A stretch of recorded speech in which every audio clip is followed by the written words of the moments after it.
नमस्कार, मैं मोहम्मद आसिफ और आप देख रहे हैं SPN9 न्यूज़। स्मृति ईरानी की बेटी को लेकर नया खुलासा हुआ है। जी हां, वहां के स्थानीय लोगों ने जो है एक चिट्ठी लिखी है और उस चिट्ठी में तमाम बातें साबित हो गई। इससे पता चल गया कि कांग्रेस ने जो आरोप लगाया वो सही था या गलत, स्मृति ईरानी ने जो बयान दी थी वो सही था या गलत। ये तमाम चीज़ें अब लोगों के सामने आ गई हैं कि कौन सही था, कौन गलत था, कौन सच्चा था और कौन झूठा था। चलिए आप दर्शकों को बता दें कि क्या नया खुलासा हुआ है, नया मोड़ क्या आया है स्मृति ईरानी की बेटी को लेकर।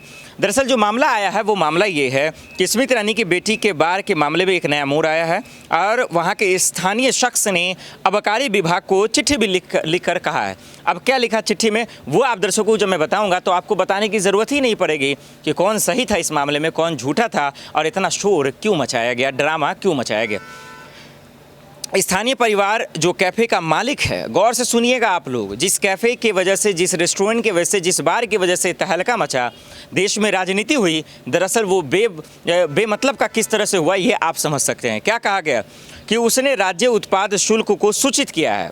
खुलकर उन्होंने जो चिट्ठी में सूचित किया है, कहा है कि उन्होंने साफ शब्दों में कहा कि संपत्ति विशेष रूप से इनका व्यवसाय है और इसमें कोई अन्य व्यक्ति शामिल नहीं है, कोई भी शामिल इसमें नहीं है। अब आप समझ सकते हैं कि सिर्फ और सिर्फ रेस्टोरेंट के नाम पर जो स्मृति ईरानी वर्सेस सोनिया गांधी की जो लड़ाई हुई, स्मृति ईरानी वर्सेस कांग्रेस की जो लड़ाई हुई, वो बेबुनियाद थी, बेमतलब था और यही वजह है कि आज सभी तमाम मर्यादाएं ख़त्म कर दी गई और सिर्फ जो है राजनीति बदला लेने के लिए आज संसद का भी अपमान किया गया। यहाँ इतना ही नहीं, देश की नई राष्ट्रपति द्रौपदी मुर्मू जी को भी घसीटा गया और उनको किस तरह से अपमानित किया गया ये आप जान रहे हैं। सिर्फ अधीर रंजन नहीं स्मृति ईरानी ने भी किया है, इस बात को मानना पड़ेगा।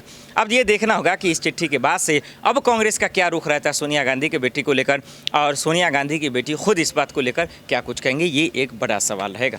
चलिए बाकी खबरों के लिए देखते रहें SPN9 न्यूज़। नमस्कार।